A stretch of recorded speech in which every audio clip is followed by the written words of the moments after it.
इस्लाम का एक ऐसा योद्धा जिसका नाम सुनते ही दुश्मन कांप जाया करते थे। ये एक ऐसा कमांडर था जिसने इस्लाम के लिए हजारों जंगें लड़ी, जिसके आगे यहूदियों की बड़ी बड़ी सल्तनत घुटने टेकने पर मजबूर हो जाती थी।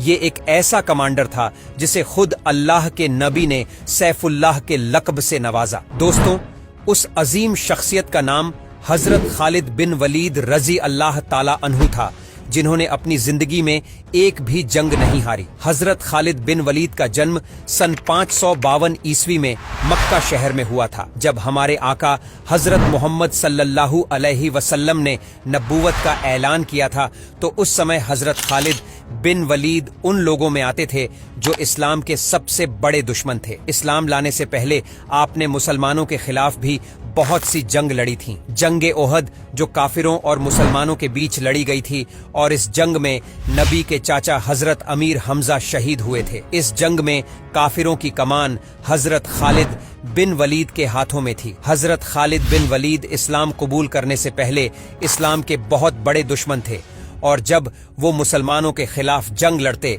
तो हमेशा परेशान रहा करते थे और सोचा करते थे कि जब भी काफिर मुसलमानों से जंग लड़ते हैं तो हमेशा अपने बेहतर जंगी हथियारों के साथ लड़ते हैं और हमेशा मुंह की खाते हैं। हजरत खालिद बिन वलीद हमेशा मुसलमानों की बढ़ती तादाद देखकर भी परेशान हुआ करते और सोचा करते कि क्या सच में मुसलमानों के साथ कोई ताकत मौजूद है, और क्या सच में मोहम्मद सल्लल्लाहु अलैहि वसल्लम अल्लाह के पैगंबर हैं। आप इस सोच में डूबे ही रहते कि आपको आपके भाई का खत मिला जिसमें लिखा था कि खालिद हजरत मोहम्मद सल्लल्लाहु अलैहि वसल्लम ने मुझसे तुम्हारे बारे में पूछा है कि खालिद कहाँ है। मैं चाहता हूँ कि तुम इस अंधेरी दुनिया से निकल जाओ और इस्लाम की रोशनी में आ जाओ। खालिद बिन वलीद पर इस खत का ऐसा असर हुआ कि आप फौरन अल्लाह के नबी के पास मक्का पहुंचे और इस्लाम कबूल कर लिया। इस्लाम कबूल करने के बाद आपने सबसे पहली जंग रोमन एम्पायर के खिलाफ लड़ी थी। इस जंग में यहूदियों की तादाद 1 लाख थी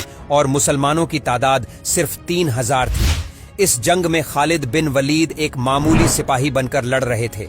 इस जंग में हजरत जैद, हजरत जाफर और हजरत अब्दुल्लाह एक के बाद एक तीनों सहाबी शहीद हो गए, तो खालिद बिन वलीद ने उसी समय आगे बढ़कर इस जंग की कमान संभाली और दुश्मनों के दांत खट्टे कर दिए। और इसी जंग के बाद हमारे नबी ने खालिद बिन वलीद को सैफुल्लाह के लक़ब से नवाजा। इसके बाद खालिद बिन वलीद ने कई सारे जंग लड़ी और जंगे मैदान में ऐसे ऐसे कारनामे करके दिखाए जो तारीफ बन गई। आपने 124 से ज्यादा जंग लड़ी और अपनी जिंदगी में एक भी जंग नहीं हारी। तारीख में अभी तक कोई भी ऐसा कमांडर नहीं गुजरा जिसने अपनी जिंदगी में एक भी जंग न हारी हो। लेकिन हजरत खालिद बिन वलीद एक अकेले ऐसे कमांडर हैं जिन्होंने अपनी जिंदगी में कोई भी जंग नहीं हारी। उन्होंने ईरान को जीता, उन्होंने इराक को जीता, उन्होंने सीरिया को जीता, उन्होंने जॉर्डन को जीता, उन्होंने अर्मेनिया को जीता और कई सारी जीत हासिल की।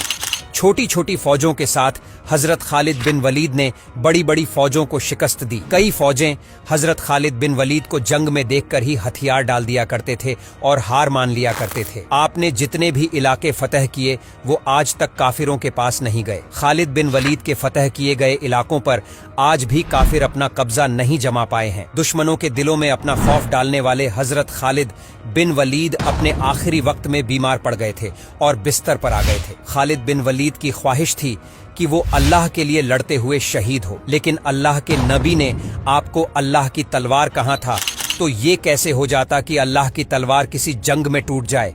इसलिए आपकी वफात बीमारी की वजह से हुई। खालिद बिन वलीद के जिस्म पर ऐसी कोई भी हिस्सा मौजूद नहीं था जहां तलवारों और तीरों के निशान मौजूद न हो। ये फरमान है हजरत खालिद बिन वलीद का।